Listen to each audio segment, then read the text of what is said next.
The Internet History Podcast is brought to you by MetaLab. Their slogan is MetaLab, we make interfaces. For a decade, MetaLab has helped some of the world's top companies and entrepreneurs build products that millions of people use every day. You probably didn't realize it at the time, but the odds are you've used an app that they've helped design or build. Apps like Slack, Coinbase, Facebook Messenger, Oculus, Lonely Planet, and many more. MetaLab wants to bring their unique design philosophy to your project. Let them take your brainstorm and turn it into the next billion-dollar app, from idea sketched on the back of a napkin to a final shipped product. Check them out at metalab.co. That's metalab.co.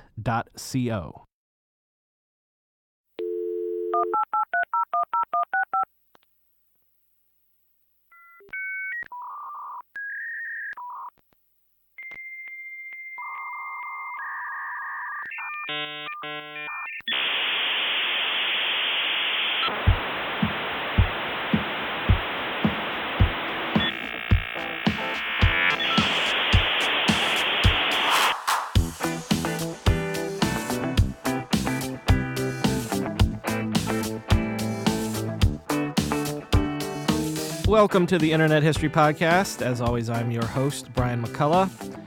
So as I think we say near the top of this episode, John McCrea and I have been circling each other for a while. We both know some of the same people, some of the people who have already been on this podcast. And John pops up Zelig-like in a lot of the stories we've already covered.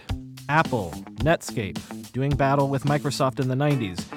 So this was a long time coming, and many people had told me ahead of time that John is an exceptional storyteller. Unfortunately, I had a limited window of time to talk to him, so I was prepared, even going in, to ask him to come back if things really got rolling, as opposed to trying to truncate his stories or skip around for the sake of brevity. Well, we did really get rolling, as you'll hear. John's stories were fantastic, and he was kind enough to agree to come back. So this is just part one. This part is mostly about Silicon Graphics, which is a company I had been thinking about doing an episode on for a while now to really rejuvenate that company's reputation historically, for reasons which will become obvious in this conversation. So please enjoy this first part with John McCrea. John McCrea, thanks for finally coming on the Internet History Podcast, although I should say it's my fault that it's been so long. We've been circling for many years, but thanks for finally coming on. I am thrilled to be here. Thank you. And actually, I don't know what recent interviews I've been doing. My standard opening question is, what you went to school for, what your background was. I feel like I haven't asked it in a while. But so I know that you went to MIT, but did you originally go for physics or something like that? Yeah, I'm a rare duck in the sense that went to MIT for physics, had a major change of direction, and ended up in the bucket that at MIT is, if it's not science or engineering, all other subjects are humanities. So I was in humanities with a major in creative writing. Wow. Did you want to be a writer? Yeah, so when I basically had two great passions. One of them was science, one of them was creative things, writing central to that. And I didn't really, I struggled in Silicon Valley to make sense of it. And eventually, late in his life, Steve Jobs was talking about how important it is to be at the intersection of technology and humanities. And I went, oh, that's what I've been doing. Mm-hmm. But then you do get an MBA at Stanford. So what's in between the wanting to be a writer and then getting an MBA? Excellent question. So basically, strangely enough, I spent the 1980s trying my best to avoid for-profit enterprise as a kind of counterculture artist young man. And then through a circuitous route, found myself in Portland, Oregon in 1989. And that's when the Berlin Wall came down. And for me, that ended up being an electric moment, a born-again capitalist epiphany, as I saw the two competing systems of the world that had struggled for decades. There was now one clear winner. And so within days, I was trying to figure out what is a business school, how do you get into them, which ones are the best. And somehow, thankfully, Harvard said no and Stanford said yes. Well, this is maybe jumping ahead a little bit because I've been reading your blog, and you apparently desperately wanted to get a job eventually at a tech company. But so wait, you're going to Stanford in the late '80s, '89, '90, right? So by the time I actually completed the process and got in, I started 91. Mm. So I graduated Stanford Business School in 93, Mm-hmm. was right at the kind of tail end of what was both a recession Right. and kind of boring period in the life of Silicon Valley. Well, I don't know if you've heard, but like I've said before on the show, Mark Andreessen has a quote where he says when he got to Silicon Valley, it was kind of dead. And you're right. There was that recession. Yep. No, there was generally the feeling that nothing big was going on in any sort of exciting way. Well, but this is what I'm trying to drive at. So why did you get the technology bug? Like if it was 2 or 3 years later, if it's 95, 96, oh, okay, the dot-com stuff is happening, so I could see why a kid would be struck by technology. But if it's dead, why do you want to go into it? Yeah. So a couple of things. So I should say I'm exaggerating a bit around the sleepiness. There were things, if you looked. So, for example, the very first thing I did when I got down to Silicon Valley was to hack my new network to get a demo of a hot new technology that I had read about in the Wall Street Journal. It was a company called VPL, and they were the very first virtual reality company. Mm-hmm. They coined the term. So there were things that were potentially on the horizon that were exciting. Was that Jaron's company? Absolutely, yeah. And so when I had my born again capitalist epiphany, I also reconnected with my science, engineering, science fiction teenage self. And when I found myself in Silicon Valley, it was pretty obvious to me that I wanted to do something related to new technology. The truth is, I first thought that given that I didn't have an operational background, that I'd probably be better off going into venture capital, which seemed like something that might be cerebral and something that I could do. And so many of those assumptions were not quite right. But I talked to almost every venture capitalist in 1991, 1992. And by the time the 30th one of them said to me the same thing, which is, you'd be a lot more interesting to us if you had actually built something from $0 to $100 million, go get a job, that I realized that was at least where I would start in Silicon Valley. Right. Actually learning and earning some chops. Yeah. Yeah. And so then I should say, there was one bright, shiny object in Silicon Valley at that time, and it was the company Silicon Graphics. Right, right. And there was a little bit, and again, I've talked about this before, there was that little bubble for handheld stuff with General Magic and GoCorp and all that stuff, too, at the same time. Right, and I actually did one of my most interesting courses at Stanford Business School was co-taught by Andy Grove of Intel fame. And you had to go out and meet with a company and do a piece about a strategic decision that they were wrestling with. And so I met with Mike Homer at Go, Homer who would go on to Netscape, right? And they were dying as an early mover in this mobile computing space. And while they were dying, they were in the midst of doing a migration from Motorola to Intel chips. And my strategic insight and recommendation was, don't do that. Just try and stay alive without doing 2 chips at once. And I got a very low grade from Andy Grove. Well, actually, though, this is the perfect place. You said there's one shining beacon on the hill, or over the valley, I guess, to mix a metaphor, is Silicon Graphics. So like I said, let's pause your story and tell us what Silicon Graphics meant, and even all the way through to its eventual fate. Yep. So Silicon Graphics is a perfect Silicon Valley startup story because so much of the magic of Silicon Valley, in my view, is this combination of Stanford University, venture capital on Sand Hill Road, great weather, and a bunch of entrepreneurs. And Jim Clark, who started Silicon Graphics and would go on to be the founder of Netscape and Healthion. And at one point, I think he was the first person to be the founder of 3 different billion-dollar companies. Right. He was a professor at Stanford. And he and his graduate students there pushed the boundaries of what you could do with graphics. And they invented a new kind of chip, which they called the geometry engine. Mm-hmm.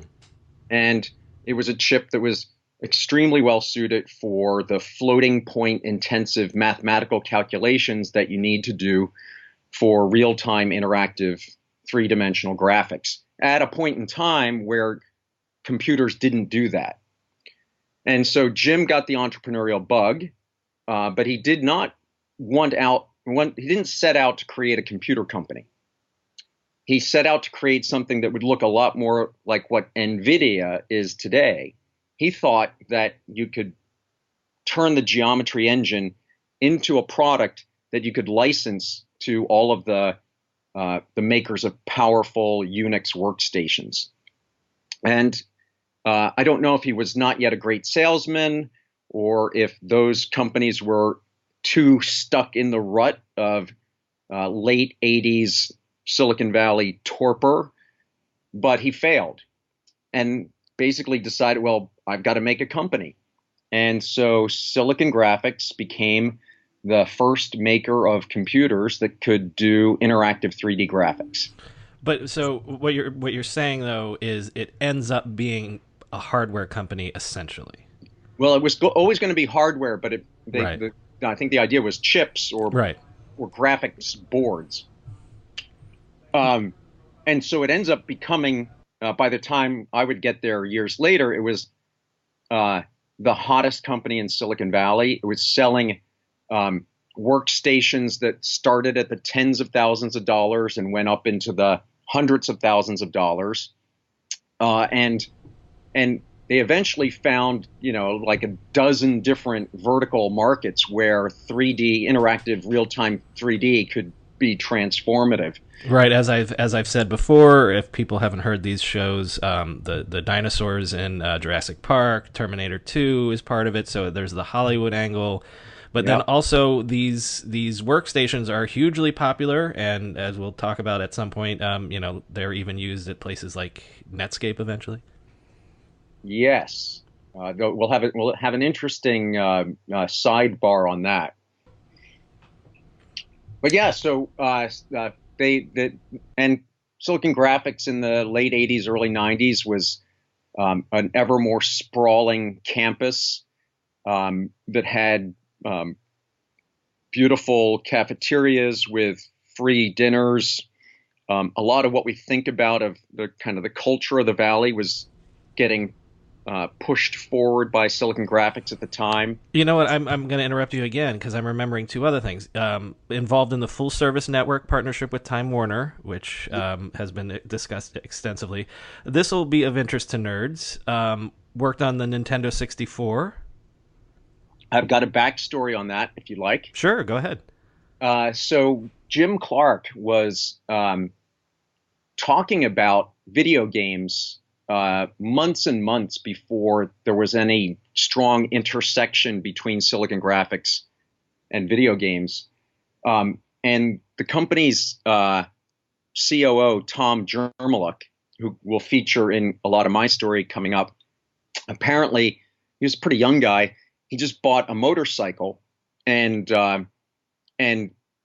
shortly thereafter, Jim Clark bought a motorcycle. And he didn't know how to ride it. And so like on his first day out, he ended up in a wreck that could have killed him. And that put him in the hospital for an extended stay. And if the story is correct, Wei Yen, who was, I think, the CTO, it doesn't matter who did it. Someone asked Jim, "What's your favorite video game?" And he said, "I don't know. I haven't played any." And so they brought him in the hospital while he's in traction. They got him I think it was probably a Sega 16-bit 2D graphics console and a bunch of games. And so he played them, and he basically in the hospital decided, we've got to do this. And I guess he sent Wei Yen to Japan to negotiate a deal with Nintendo, in which the Nintendo 64 would become this first ever real-time interactive graphics, 3D graphics console, which was essentially fully designed in Mountain View by the Silicon Graphics team at a time when personal computers were 32-bit. This little consumer electronics device was a full-on 64-bit device with the same kind of 100 megabit system bus as the Indie Workstation. Okay, so we want to get back to you, but so let's bring the Silicon Valley or Silicon Graphics story to a landing. They're basically called like the new Apple in the early 90s. Yeah, the cover story of Business Week. They're the Gee Whiz company, and the opening paragraph is something about like they're like the new Apple of Silicon Valley. Oh, wait a minute, no, Apple sucks. They're like the new Microsoft of Silicon Valley. It's just so ironic. Written by Rob Huff. But then, and this is, I'm sure there's a million Harvard Business School case studies on this. It's the classic, the cheap, the bottom of the market overtakes the high-end workstations. So fast forward to right before I joined the company. I joined the company in January of 94, and Jim Clark, founder and chairman, has recently departed. And he's departed with a kind of a bad blood, bad feeling between him and the CEO, Ed McCrea.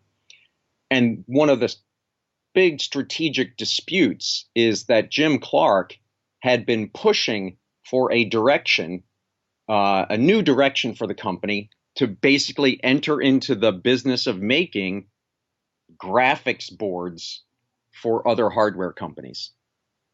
Again, the NVIDIA analogy kind of too, yeah. Exactly. And it's the classic innovator's dilemma, which is if you're potentially about to be disrupted and eaten from below, can you take the margin hit and actually destroy your own business in order to survive and become a new business? And that's a hard thing to do. The company wasn't willing and able to do it. Jim left in a huff and had to figure out something new to do.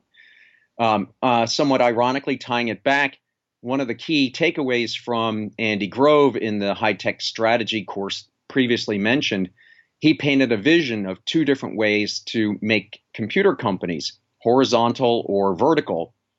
And his strong thesis that he pounded into us was horizontal will always beat vertical. And therefore, Microsoft, horizontal at the OS layer, and Intel, horizontal at the chip layer, will eventually crush Apple, Sun, Silicon Graphics, etc., all these vertically integrated companies that control their operating system, their chips, and so on and so forth.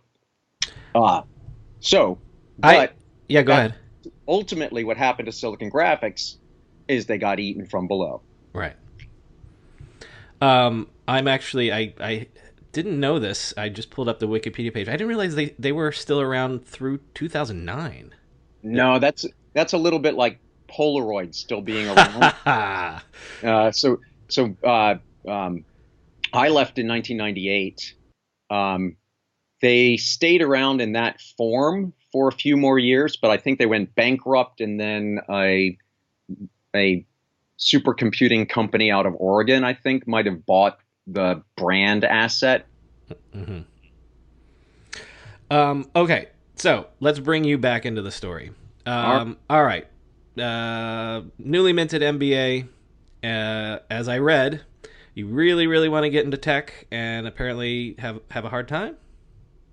Yeah, so just as all of the venture capitalists looked at me as this kid with no relevant background, it was also the case that I didn't really have an obviously relevant background in tech. Um, and so I needed a lucky break. And uh, somehow the network provided. And Scott Bonham, who was the product manager of the Indie Workstation, ended up bringing me on board along with one other person in what in Silicon Valley is called a try before you buy, which is a contractor position where, if it works out, they might hire you or not. And that was January of 1994. And it's a marketing position? Yeah, it was kind of, loosely defined as marketing. It was in inside Silicon Graphics was a very siloed company. There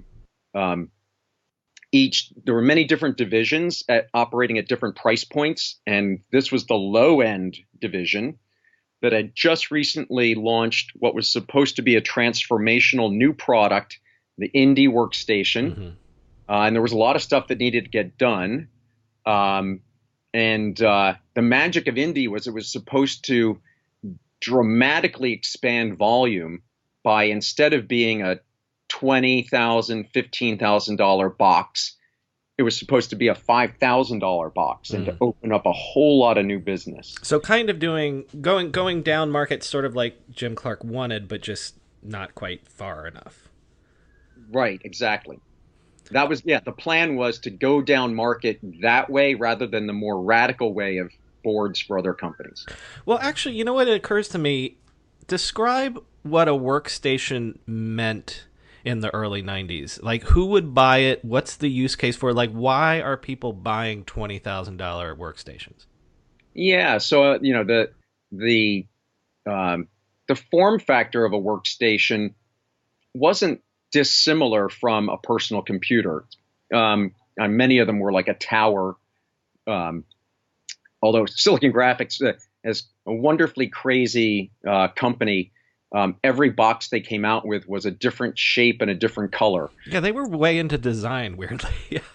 Yeah. A little bit like Apple in terms of really focusing a lot of energy on design. So like the Indie was a bright blue pizza box configuration. Right, into design in not the minimalist white Apple way, but in the very early 90s sort of colorful Wired magazine sort of way. Yes, yeah. And somewhat ironically or boldly, the part of the way the Indie got down to a lower price point is that they didn't even include the geometry engine. So that was a very controversial move, apparently. It was still able to do 3D because the CPU was reasonably good for that time. But to your question a moment ago, the workstations were used for applications where a personal computer lacked the horsepower. And in the case of the Silicon Graphics world, that was things like computer-aided design, certain kinds of electronic printing requirements, a lot of different science things, architecture. So it's a world where, like, we assume any of that stuff now a PC can handle, even a laptop can handle. Like, if you're in an architecture office, you don't need some sort of 30,000. Well, I not all cases, I'm sure. But it's a world where on the high end, you need high end stuff to do high end work. Right. And interestingly, that at the time, if we go back to 1994, PCs were pretty anemic in their capabilities. If you wanted to do something like multimedia development, which was a thing back then that produced an end product called a CD-ROM, that market was largely Apple. So Apple was kind of a step above personal computers. So if you're doing creative stuff, you like the step up in horsepower towards some graphical stuff that the Mac could give you. But the Mac was not really a 3D machine. If you wanted to do 3D, you really wanted to step one or two rungs up on the compute ladder. And that's where Silicon Graphics played. It's where some companies like Hewlett-Packard, Sun Microsystems, and DEC played. Well, and also I even remember this, like in the early 90s, there's some not insignificant percentage of the PC install base that it's not even color monitors. Like we're talking about graphics, like you can't do graphics if you're just still in a command line on DOS and things like that. That's right. And the box introduced prior to Indy, so probably a couple years prior, was called the Indigo. And the Indigo, so let's say that's probably around 92, was the first computer from any manufacturer that had audio. Digital audio was native to it. You didn't have to buy a card and stick it in. This thing was, good to go. So we were, the industry was going through a set of progressions that are kind of hard to believe now if you didn't actually live through it. All right, bringing you back in again. All right, so January of '94, you're brought in. You're green. Marketing for the Indie workstation. Yes, and there's a marketing task that is some combination of urgent, a lot of work, and no one wants it. And it's Silicon Graphics will show up for the first time as a vendor on the floor at Macworld Expo. Mm-hmm. And somehow or another, I was the new guy, and they gave it to me. What's Macworld Expo like in 1994?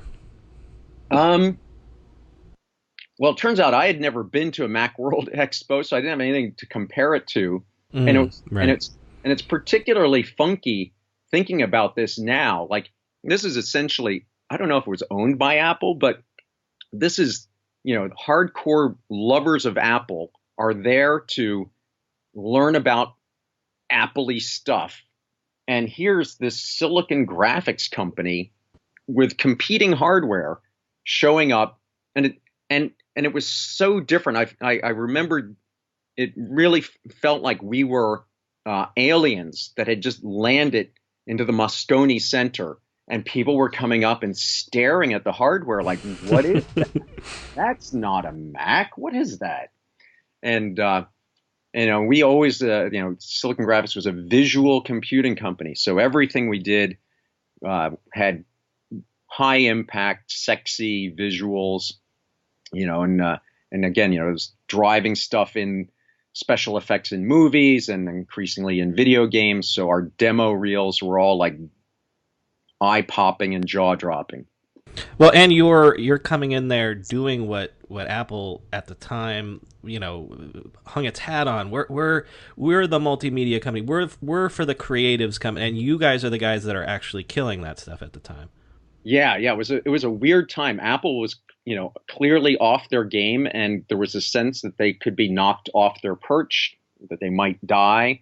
I mean, it turns out during my 4 years at Silicon Graphics, between 94 and 98, there was a period of time where there were discussions, I believe, around SGI buying Apple, and at the same time, the potentially of Sun buying Apple. Right. And at one point I was told it might happen this week. We should be prepared with our PR strategy to handle that. John, come up with something. That's a completely insane alternate universe to think about, I guess. I should also give you one more to do the justice to the general Silicon Graphics story, put it in a perspective that anyone who knows Silicon Valley can go experience this very day that you're listening to it. If you've ever gone to Google for a meeting, right, you've been to Silicon Graphics, right. So during my time there, a new campus was built, and when you go to don't worry about it. Oh, sorry. Yeah. So when you go to a meeting at Google on the main campus, there's these 4 buildings. I think it's 41, 42, 43, and 44. That's the new campus of Silicon Graphics with the same building numbers. and with the same paint job on the outside, the beautiful shapes and colorful colors that look a little bit googly, that's Silicon Graphics. And the fact that they didn't change the building numbers, I think, is not laziness, but a kind of inside homage to the kind of archaeology of the Valley. And it's also a sense of, like, this company that most people now have never heard of got all the way up to building number 45. That is interesting. I never thought of that every time I've been there, that you're right, that is still that looks like a designed by Silicon Graphics building, those buildings. But it also looks like it's Google. Like, it just works. Yeah.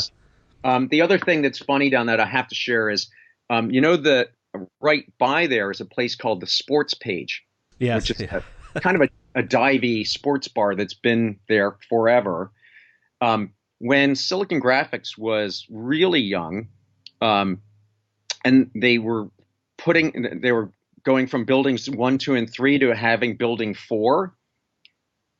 They gave the 4th building the number building 5, because for more than a year, people had been referring to the Sports Page as building number 4, as in, oh, I've got a meeting at building 4 in half an hour. So there.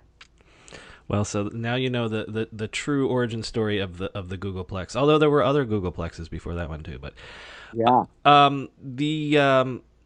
Okay, so actually, I'm gonna have you guide me into the next story. Should we go to the World Wide Web conference next, or am I skipping over some fun stuff? Yeah, no, I think let's just start with the the Indie is supposed to be this much higher volume product, but it's struggling. It's not making its numbers. And I throw out the idea, maybe we need to find a new market space, a new application. And someone much more senior to me scoffingly said to me, "Oh, you're a proponent of the killer app theory." I'm like, I don't know. I just thought, maybe it would be good if you find some new things to do. And I should give some context here too. I mentioned multimedia. That was the hot new market at the time. Right, CD-ROMs. And we couldn't sell an indie into that market to save our souls, because it was something where the application was Macromedia Director, and Director didn't run on Indie, and nothing we could say to Macromedia would convince them to do a port. And so I'm sitting there looking at this seemingly hot new market, really super jealous of Apple that they've got it working and we don't. And so it's in that environment, in that context, when in January, like shortly after I joined, I ended up going to the Wired magazine first anniversary party. Right. And I run into Jonathan Stoyer, who, on learning that I'm the Indie product manager, says, "Oh, that's fantastic. We've got a new project here that we really want to use Indies as the web server for the launch of what would become Hot Wired." And I said, "Oh, that's really awesome. What's a web server?" And so that was my introduction, and it would lead me down the rabbit hole. And over the course of the next 6 months, everywhere I turned, I would find, oh my God, we are in the right place at the right time. There's a hot new market taking off, and almost everyone who's doing anything interesting in it is either on an indie or wants to be on an indie.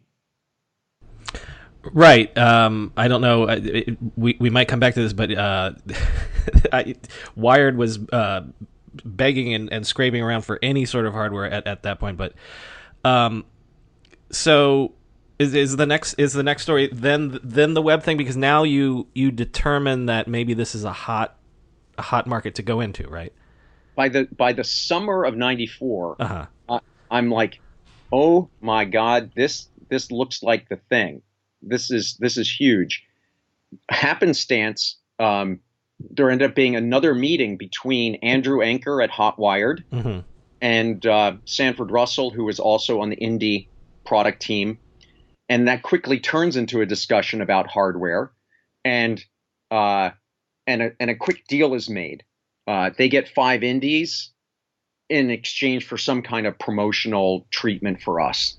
And Sanford knew that I was pushing hard down the web pathway. He came to me with it, said, "What do you want to do?" And so, essentially, when they rolled live and had the very first banner ads, there was an even more valuable piece of real estate that was at the bottom of every screen, and on it was the phrase that I coined or borrowed, which was "powered by Silicon Graphics." I'm gonna because I read your blog post on this. So like it's not that the first banner ad we did all those episodes on that and things like that. But in a way, the first thing you would have seen on Hotwired that was actually a marketing thing was that. Yes, and it had the sexy little 3-dimensional silver cube thing that was the icon of Silicon Graphics. And that would be the beginning of what would become both a really extended marketing campaign and also an example of a marketing campaign that went viral, because ultimately we started seeing "powered by Silicon Graphics" showing up all over the place on sites that we didn't have any relationship with. And even I'll never forget the day driving into work back then when voicemails were a thing, getting the voicemail saying, "John, what's going on? Penthouse magazine has just gone on the web and it says powered by Silicon Graphics." Because it's almost like because it's a thing that people were seeing, they felt like to keep up with the Joneses, well, we have to look like we're also powered by Silicon Graphics too. It's essentially saying, take us seriously. Right. We're with the cool guys. And that's still, I mean, that's a convention to this day. Even on podcasts, there's a podcast I was listening to that was Leo Laporte's podcast. They're always hosting. Had you seen anything like that before? Like, were you copying any other like powered by stuff or? Yes. So I'll give you the origin story. It's pretty good. So the big conference in the world of computer graphics is the annual meeting of SIGGRAPH, and back in '94, SIGGRAPH would have been the sort of thing where the biggest booth at this whole thing would be the Silicon Graphics booth. We owned SIGGRAPH, and the booth was so big that they called it Silicon City. And as you entered into this ominously large booth, is not the right word for it. It was practically a city. It said Silicon City, powered by Silicon Graphics. And that stuck in my head. And so when the opportunity came to put that on a website, it's like, oh, I know what this should be. Powered by Silicon Graphics. Yeah, and then I'm not saying, because probably this came maybe before that, but Intel Inside, like that's what I'm saying is like this whole concept of is like whatever this whiz bang thing that's technological that you're seeing. Well, this company is the company that has the juice to make that happen. That's right, and it was a few years later that Intel put a lot of wood behind one arrow with that Intel Inside, and it worked beautifully for them. Okay. Where are we going next? So I think we get to the World Wide Web second annual World Wide Web Conference, October of 1994. Okay, because there eventually there's a question I want to ask you. I'm leading you in a direction for something that I want to talk about. But so tell me how you hear about it, why you get to go. Are you the one that decides that Silicon Graphics should be there? So it's funny. I don't actually remember how I learned of it, but I bet money that I learned about it by surfing the web. And so I had a heads up on it. I'm like, I am booking I'm booking this. I'm not asking permission. I'm flying there. It's not like we're going to have a booth there. It's John McCrea, will hell or high water, I will be at that event. And it's in Chicago, October 1994. And it's this magical moment where the web transitions from being a thing that is primarily or exclusively the domain of academia to its clear pivot into a commercial thing. Right, because the first conference was actually at CERN. Yeah, it's at CERN, and it's mostly academics talking about what you could do with this purely at a technical level and in the context of, science. Is this the one? I'm skipping ahead a little bit. Is this the one where Tim Berners-Lee meets the Mosaic? No, that was a different conference. That would have been earlier. Sorry, go ahead. Sorry. Yeah, so I get to this thing, and go through the like get your badge moment, and it's really kind of quaint. Couple of tables. It looks like they're expecting a CERN crowd, small, and instead the number of people who show up on day one is way larger than the capacity of the event. A lot of people show up thinking they can get in, but if they haven't already registered, they're not getting in. And it's crazy. It's beautiful. The very first evening, there's a dinner, and at the happy hour before the dinner, I ended up bumping into Lou Montulli, and great guy, and we hit it off immediately because I'm at Silicon Graphics and he's at Mosaic. And he also says, "Oh my God, you're the product manager for the Indie workstation. We use indies for everything." Mm. And by the way, I should say, I think at this point, they've just within weeks put up the first free downloadable version of the Mosaic browser. And they're using Indie workstations not only for all their code development, but they're using them as the web server. And can I just clarify? You are sure that this would be the Mosaic period and not the Netscape period, right? Because you're saying this is late '94. Yes, and I have the evidence right in front of me. Lou Montulli's business card where it says Zen Master of Code, Mosaic Communications Corporation. Beautiful. Okay. Oh well, no, but see, this is what I'm saying. Because that was the original name of Netscape before the University of Illinois sued them. Yes. Right. Exactly. Yes. So that name change thing will play out over the next few months from that moment in time. Okay. Well, I interrupted. So you meet Lou. Yeah. Sorry. Go ahead. Yeah, I meet Lou. He says, "You know what? We're seeing some bottlenecking. We run into problems when we've got like more than 50 concurrent users." And because it's 1994, and at this point I've got a mobile phone for the first time, I immediately call back to Mountain View and get connected to like head of software for Indie, and I share this story, and I'm excited, like, oh my God, hot new market, major new customer, and they're reporting a specific product issue. We should be all over that. And the reaction was so kind of droll, like, it's a workstation.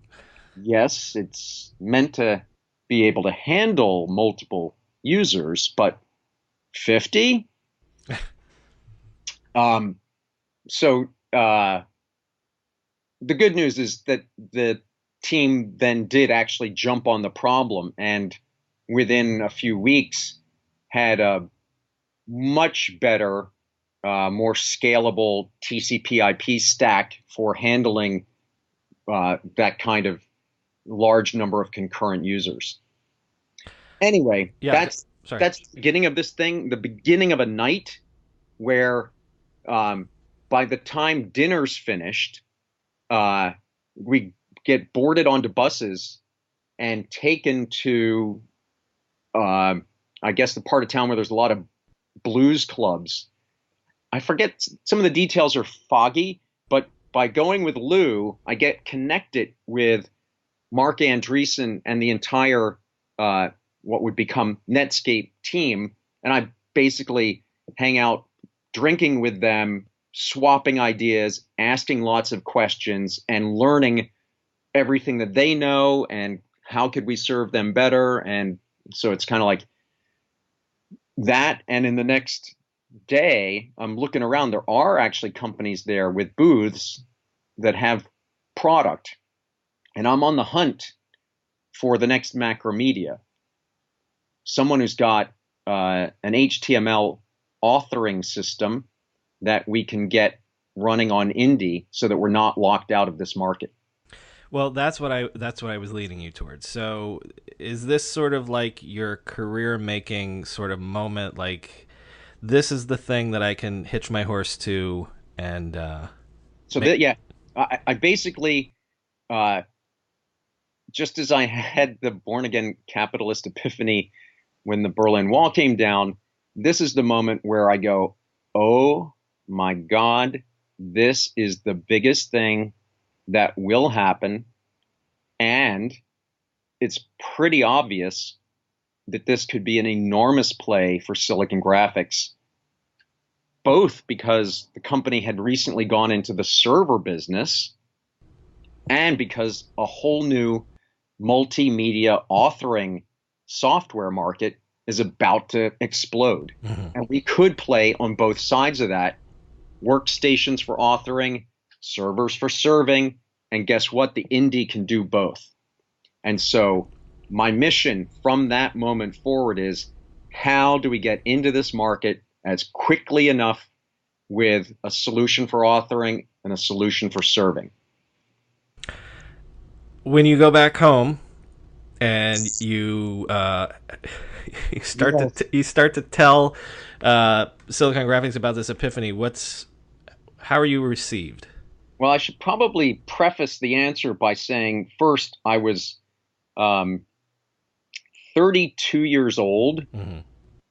But I looked 25, and I had an MBA, and MBAs aren't really all that valued in tech companies, and I had so little experience, and I didn't have a background in the engineering stuff of graphics.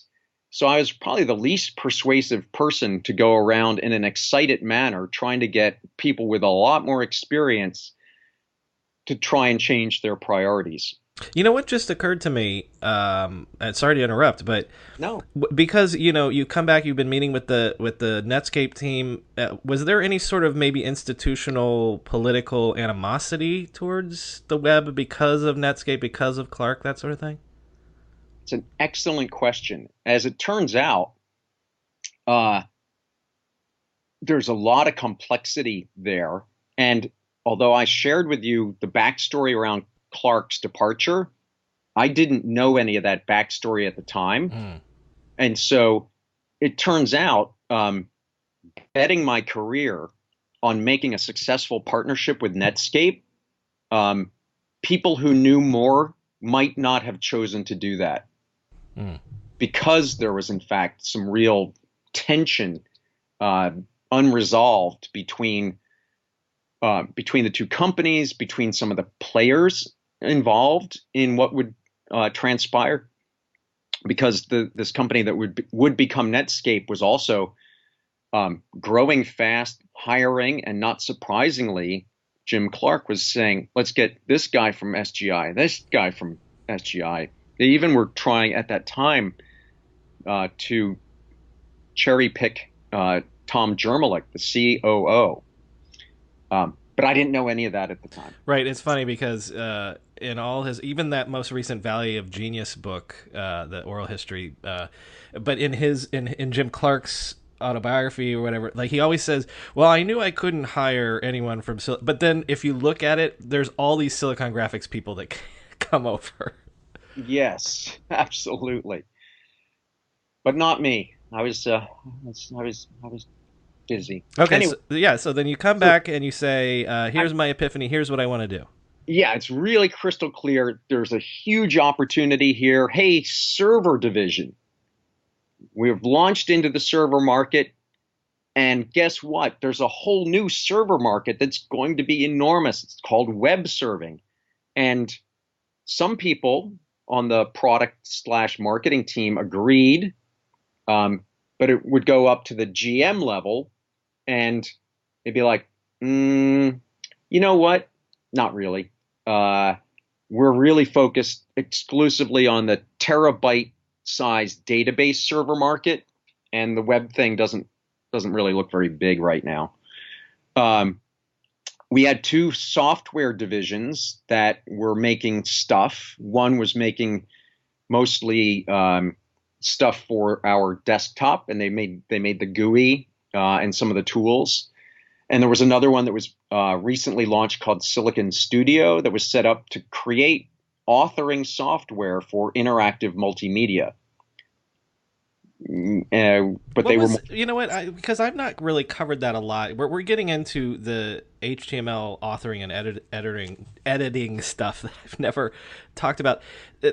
But it grew out of essentially the same sort of tools that were for things like CD-ROM creation and multimedia creation, right? I wouldn't say that. I'd Okay. say at the time that, I should say, just circling back for a moment, in Chicago at the second annual World Wide Web Conference, I found a vendor that had an HTML authoring software product. The product was Hot Metal Pro from a Canadian company called SoftQuad.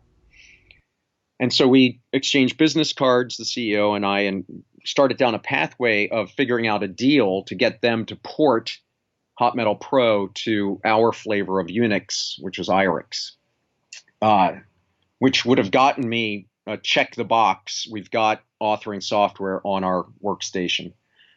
But what I really wanted to do was have a Silicon Graphics quality native authoring tool for HTML that could be used by anyone with a creative mind, not necessarily someone who knew how to write code.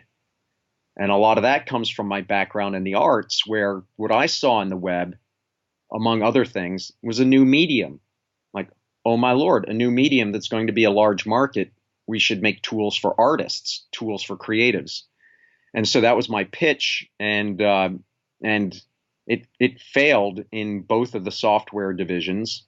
One guy got kind of excited, but he was like, well, I like the idea, but how about instead it's an SGML tool? And that's like structured graphics markup, Right. of which HTML was kind of, I think, of a sort of a subset. And I said, you know what, that's a really interesting idea, but I doubt we're going to be able to persuade the web to change over to SGML. And so we hit a kind of rock bottom in November, where I basically have gone from the highest of highs. November of 95. 94. 94. Okay.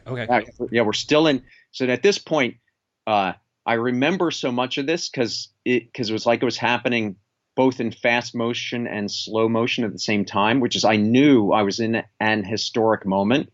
And so I can remember every detail.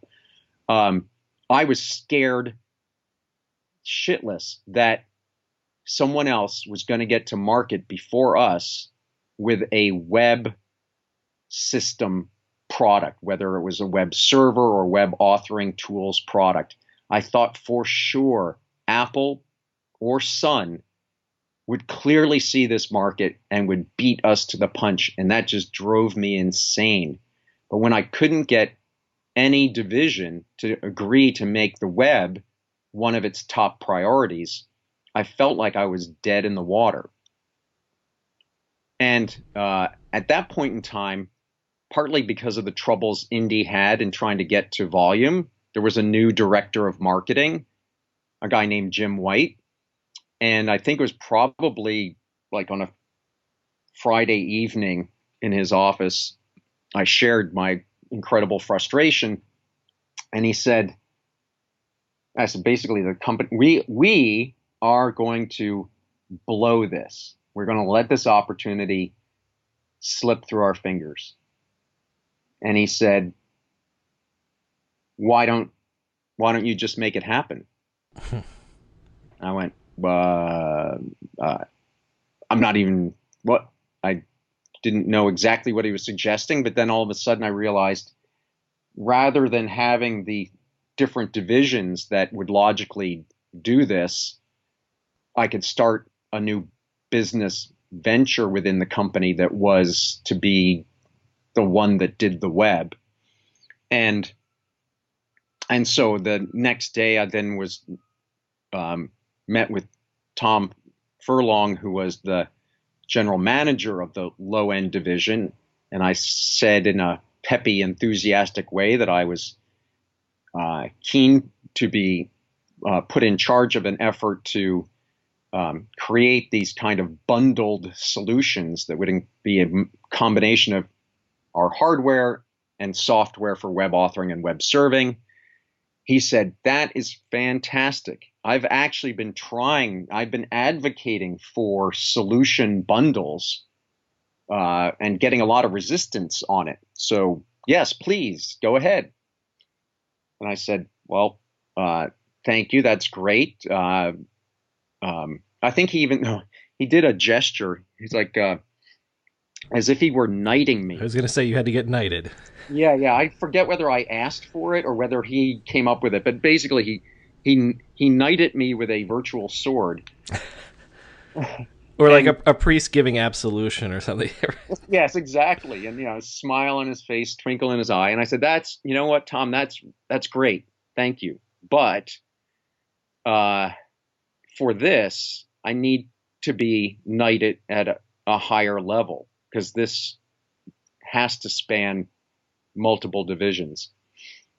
And he said, great. Can you be ready by Monday for the such and such meeting? It was something with either the whole exec staff of the company or what, I don't know. And I said, sure. And he called down to Building 6, which is where the headquarters was, and they said, no, that's jammed up, but maybe on the other meeting on Wednesday.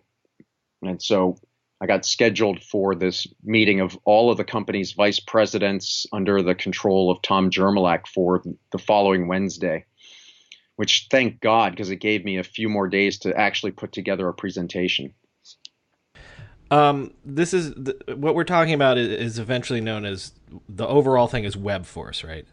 That's right. So you're saying that you get knighted in like late-ish 94, and that whole product line is launched like almost the early next year, right? January of 95. Mm-hmm. No, this is the craziest period of my life. What like give me a little color. Like what? Yeah. Getting people to listen to you, getting a team together, working long hours, all that stuff. Well, so the first thing, of course, is I need to get through the hurdle of this meeting on a Wednesday after being knighted on a Friday, and Tom says one very interesting thing to me at the end of this knighting ceremony in his office. He says, you're going to go in front of TJ and the team on Wednesday. Tom Jermolak, but I don't want you to beg for money. Okay. I'm naive enough that I said yes instead of pushing back. And then I mentioned earlier that there were free dinners in the cafeteria. I was in the cafeteria having dinner with Sanford Russell, previously mentioned, and one other guy, and they are very experienced people within Silicon Graphics, and they know that I'm going in front of this audience the next day, and they know that I don't know what I'm getting myself into. So they asked me a few questions. one of which is, so how much money are you asking for? And I said, I'm actually not, I wasn't planning to ask for money because Tom Furlong said that I shouldn't really go begging. And Sanford Russell said something I'll never forget. He said, so let me get this right. You're going to go up in front of the full leadership of the company, tell them that there's this enormous, the biggest opportunity, market opportunity in front of us, and you're not going to ask for any resources. That seems like a waste of their time. I went, oh my God, you're right. So literally that night cooked up a $3 million launch plan and added one slide to this deck that was otherwise finished. And the next morning, right before the meeting, I watched all of the VPs go in, and we were not first on the agenda, so we had to wait till later. As Tom Furlong was going in, I said, Tom, I got to talk to you for a moment. I'm actually planning to ask for $3 million. And he said, okay. So wait, was Tom trying to screw you, like, or screw with your head? Like, why because that makes sense. Like, you should have some plan for some sort of budget or something. You know, to this day, I've never really gone there. I don't exactly know what his thought was, but I would say that I'm very grateful that folks gave me a little bit of coaching. So you get in front of TJ. Yeah. You give the pitch. Yeah. So it turns out it's a pretty big boardroom type setting. There's probably 20 seats around the table and another 20 people in the back. Had you done anything like this before? No, and I'm new enough at the company that I know the names of the various GMs and VPs, but I haven't met any of them. So they don't know me. I don't know them. I've never, I'm just this fresh-faced young punk in the front of the room with an incredibly powerful presentation about a market that's growing exponentially and in which it's happening on our platform. And we've got a clear plan. And the plan is do a OEM licensing deal with Netscape to bundle their server software onto any of our server configurations under this WebForce brand. And if possible, to have our own native WYSIWYG HTML editing authoring software, which would be WebMagic. Yes, and the part of the way we got there is I had been also coached by Sanford Russell to say, he told me that if you're going in front of TJ, Tom Jermalik, if you go in front of him, know that he is tactile. Do something with physical substance. And so I had a prop, and that prop was a shrink-wrapped box of Soft Quad's Hot Metal Pro. And I basically talked about how wouldn't it be great if we could be in this new multimedia authoring market with our own product. Or if not, we can have this box, I can get it ported. And TJ, who was halfway down the left side, interrupted and said, "Can I see that?"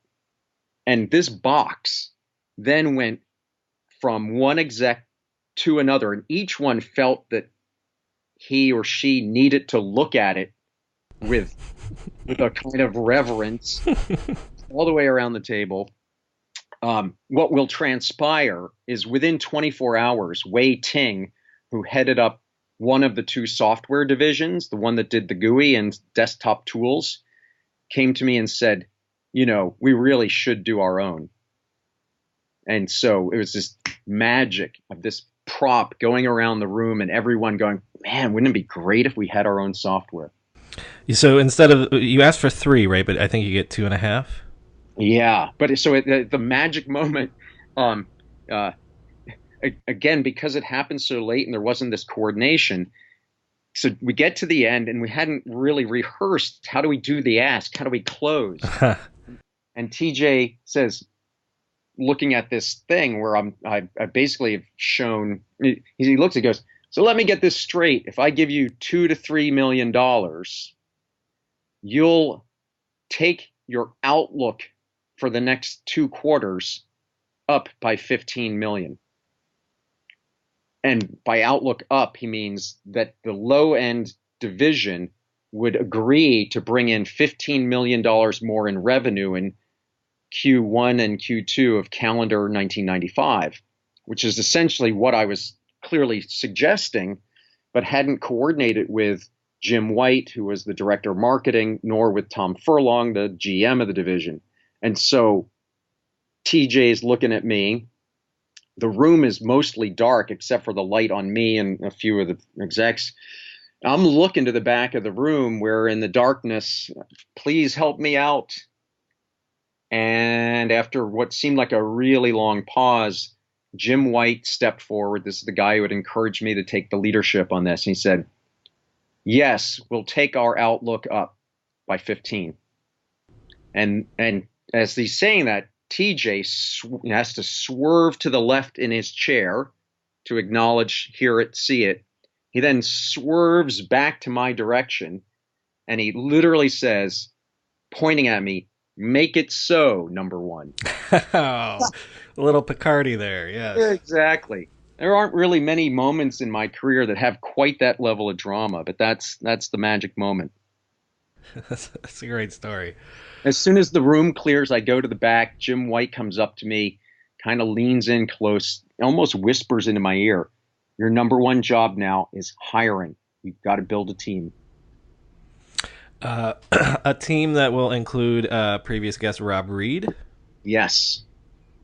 And so basically, I've now gotten everything I could ask for, and I've committed us to between November and January to actually make this product line come about. And I was forcing January because I thought if we waited any later, for sure, Sun or Apple or someone else was going to beat us to the punch. I'm going to interrupt here because one of the things that I've talked about before in terms of conceptually like commercializing the web, there's a couple ideas where everyone thinks it's a publishing medium. So then when the banner ads come out, it's like, well, you publish and then you sell ads against it. This is a little forgotten, and maybe I haven't even given it enough credit, but a lot of the early businesses built around the web were literally putting people on the web. Like this is maybe an under researched part from me, but like literally the companies that were created by developers to be like, all right, I'll make a website for you and things like that. But like what WebForce is going to become is sort of the first like really professional high level like sort of it's a brand, like I think you guys get like you generate like $100 million in revenue. Yes. And so like this is kind of the moment where if Netscape is commercializing the web and turning it into a business through the browser and things like that, but you guys are also doing this maybe in a way before that in a more meaningful way. Yeah, so I think a few things there. One, for sure, whenever there's anything that looks at all like what happened in 95 with the web, the sellers of picks and shovels make the most money. Right. And WebForce was a picks and shovels play at exactly the right time. And when so fast forward a bit, and we can get to some of the things in the middle, but it turns out we actually made almost exactly $15 million in incremental revenue in those first 2 quarters. Mm-hmm. And we would be at $100 million run rate within 6 months. And it would be hard for me to say that there was another company that got to $100 million run rate around web products prior to us. Yeah, I'll have to go back and look at some of those Netscape numbers. You might be right about that. Netscape's the one that could possibly be. Sun would eventually and eventually, as in like within months, would overtake us. But there's this delicious moment in most of 1995, and maybe even into 1996, where we were the number one OEM partner, I believe, for Netscape. Speaking of delicious, and John, I'm gonna tell you this now, and I'm gonna keep this part on the show. This is too good, and I told you that I was gonna have a limited time tonight. If you are generous enough and kind enough, I want to end here because I know that there's other stuff, and I don't want to yada yada. If I could get another hour out of you to get this other stuff that I know that's coming up, will you come back and let's do a part 2? I would be happy to. So then, guys, that's coming. Temporarily, John McCrea, thanks for coming on the Internet History Podcast, and we're going to be scheduling part 2 as soon as you hear the music. If you like what you've heard on this episode, please support us by subscribing to the podcast so you can get great news stories and conversations every 2 weeks. And please buy the book that was based on this podcast, How the Internet Happened, From Netscape to the iPhone, by me, Brian McCullough. Order it now wherever books are sold. How the Internet Happened.